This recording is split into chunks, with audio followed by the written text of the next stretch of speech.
Hello, and I welcome you all to my YouTube channel.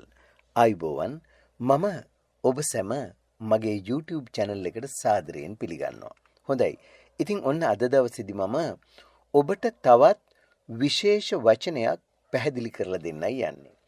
ඉංග්‍රීසි භාෂාවේදී කතා කරද්දී, කියවද්දී, සවන් දෙද්දී ඉංග්‍රීසි භාෂාව හරියට හසුරවන්න නැතුවම බැරි තවත් වචනයක් තමයි else කියන වචනය. else කියන වචනය. මේ else කියන ක්‍රියා විශේෂණ පදය වාක්‍යවල යෙදෙන විශේෂ අවස්ථා කීපයක් තමයි අද මම ඔබට ඉදිරිපත් කරන්න යන්නේ.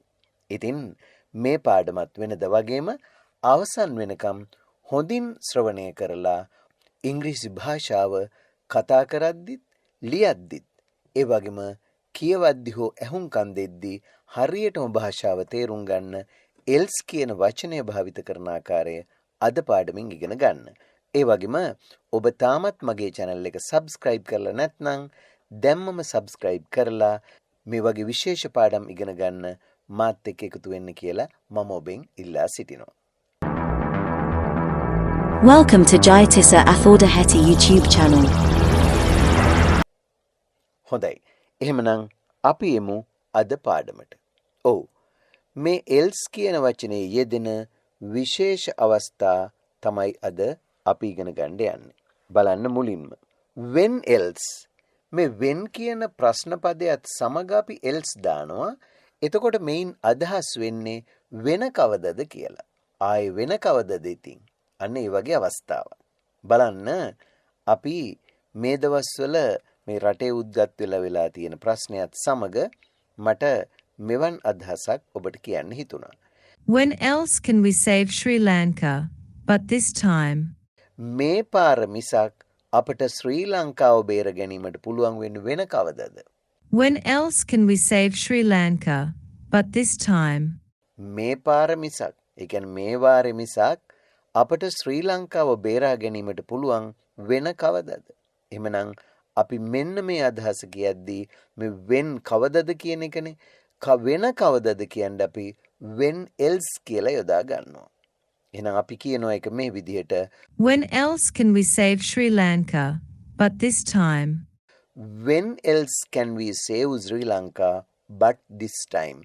මෙතන but කියන එකේ අදහස් කරන්නේ මේ වෙලාවේ හැර මේ පාර මිසක් අපි සිංහල කතා කරද්දී නම් මේ වෙලාවේදී හැරෙන්න අපිට ශ්‍රී ලංකාව බේර ගැනීමට පුළුවන් වෙන්නේ වෙන කවදද? When else can we save Sri Lanka but this time? හොඳයි. ඉතින් නැවත වතාවක් මේ වාක්‍යයට සවන් දීලා වචන උච්චාරණය කරන ආකාරය වගේම මේ වගේ වාක්‍ය ගොඩනැගෙන ආකාරයත් හොඳින් හිතට ගන්න. When else can we save Sri Lanka, but this time? මේ තවත් අවස්ථාවක් අපි ගමු how else කියන එක. how කියන ප්‍රශ්න පදයක් එක්කලත් අපි else යොදා ගන්නවා. හැබැයි එහෙම යොදන්නේ වෙන කොහොමද කියලා කියන්න. ඔබ දන්නවා how කියන වචනේ අර්ථය කොහොමද, කෙසේද? වෙන කොහොමද කියලා කියන්න. මේ බලන්නකො අපි ඒකත් වාක්‍යයක යොදමු. How else can they come into power, but by cheating? රැවටීමෙන් මිස ඔවුන්ට බලයට එන්න පුළුවන් වෙන කොහොමද?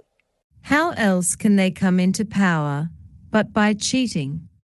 රැවටීමෙන් මිස ඔවුන්ට බලයට එන්න පුළුවන් වෙන කොහොමද? එහෙනම් අපි එතකොට කියනවා වෙන කොහොමද? How else can they come into power but by cheating? How else can they come into power but by cheating? How else වෙන කොහොමද? Can they come into power? ඒගොල්ලන්ට බලයට එන්න පුළුවන් වෙන්නේ come into power කියන බලයටපත් වෙනවා. ඒගොල්ලන්ට බලයට එන්න පුළුවන් වෙන්නේ but by cheating මේ රැවටීම හැර. රැවටීමෙන් හැර. මේ but කියන වචනය ඔබ දන්නවා මේක සම්බන්ධවාචී පදයක් විදිහට නම් යොදාගද්දී අදහස නමුත් එහෙත් කියන එක. ඒත් මේ නිපාත පදයක් විදිහට අපි යොදා ගන්නවා හැර කියලා කියන්න. ඒකත් හොඳින් මතක තියාගන්න. but by cheating කියන්නේ රැවටීමෙන් මිස රැවටීමෙන් හැර. how else can they come into power? වෙන කොහොමද ඒගොල්ලන්ට බලයට එන්න පුළුවන් වෙන්නේ? ඔන්න අපි ඒකත් නැවත වතාවක් සවන් දීලා ඉගෙන ගනිමු. How else can they come into power but by cheating? මේ බලන්න ඊළඟ එක.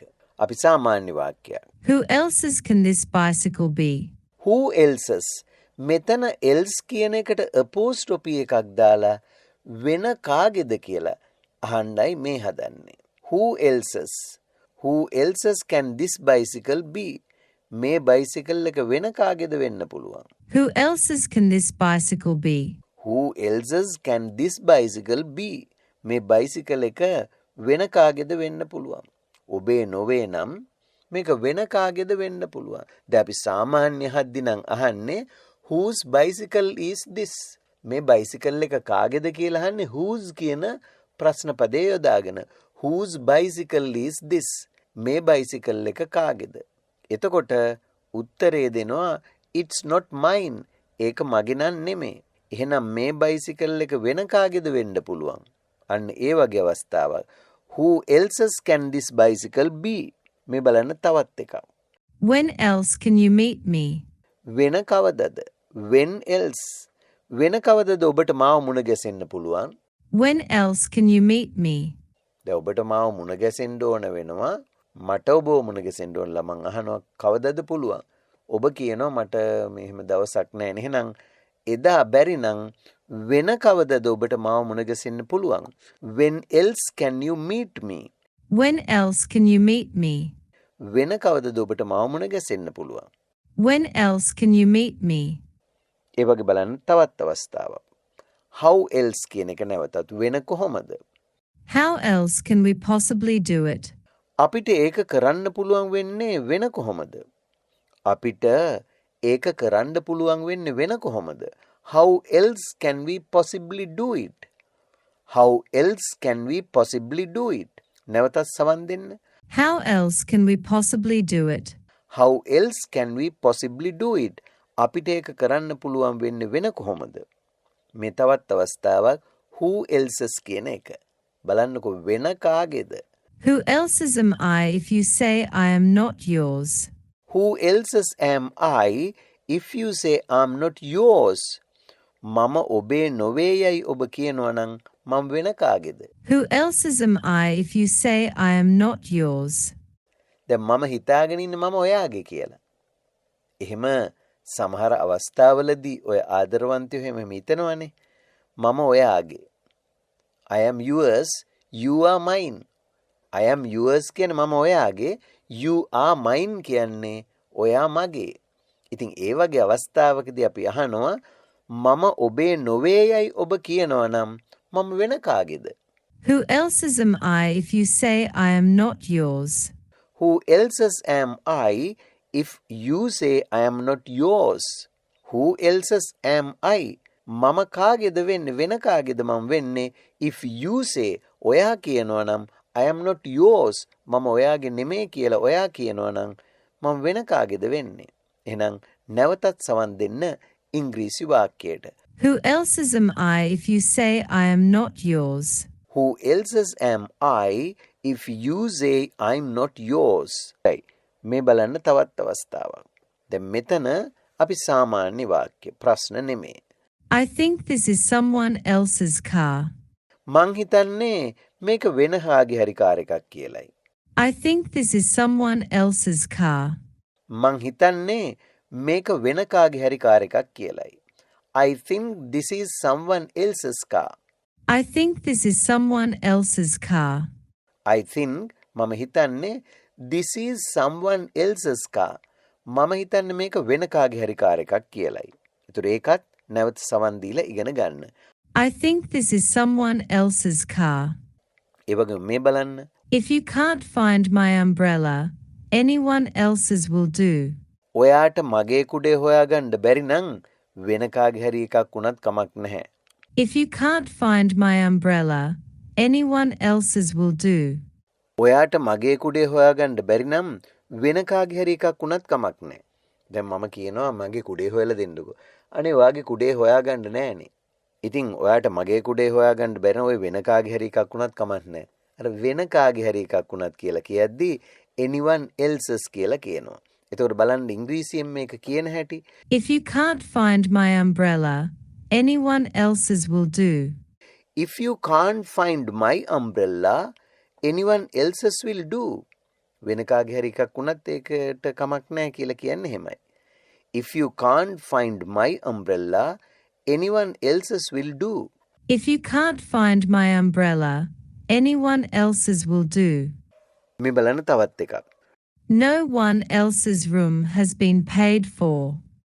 No one else's room has been paid for.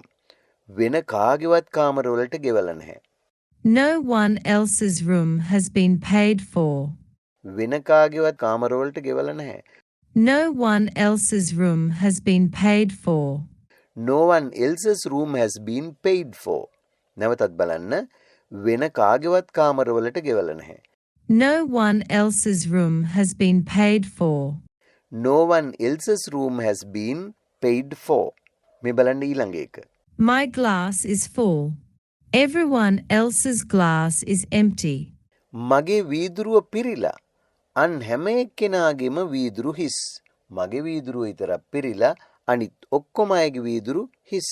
එතකොට අපි කොහොමද කියන්නේ? My glass is full. Everyone else's glass is empty. My glass is full. මගේ වීදුරුව පිරීලා. Everyone else's glass is empty. අන් හැම එක්කෙනෙකුගේ වීදුරු හිස්. My glass is full කියන්නේ මගේ වීදුරුව පිරීලා. Everyone else's glass is empty කියන්නේ අනිත් හැම එක්කෙනෙකුගේ වීදුරු හිස් කියන එකයි. My glass is full. Everyone else's glass is empty. ඉතින් මේ වගේ අදහස් කියා ගන්න ඔන්න else කියන වචනේ යෙදෙන හැටි අද දවසේදී මම ඉගෙනුවේ. අදත් සමුගන්න මොහොතේ මම ඔබෙන් ඉල්ලා සිටිනවා ඔබ තාමත් මගේ channel එක subscribe කළේ නැත්නම් දැන් මම subscribe කරන්න, like එකකුත් දාන්න. ඒ වගේම මේ වීඩියෝ ඔබේ යහළු සමග share කරගන්නත් අමතක කරන්න එපා. ඒ වගේම මේ පාඩම් පිළිබඳ ඔබේ අදහස්, උදහස්, යෝජනා, ඒ වගේම චෝදනා වුණත් තිබෙනවනම් පහළ comments වල දාන්නත් අමතක කරන්න එපා. එහෙනම් අදට ඔබෙන් සමුගන්නවා ආයෙත් තවත් මේ වගේම වැදගත් පාඩම් අරගෙන ඔබ හමුවට එන බලාපොරොත්තු වෙන. Goodbye and good luck.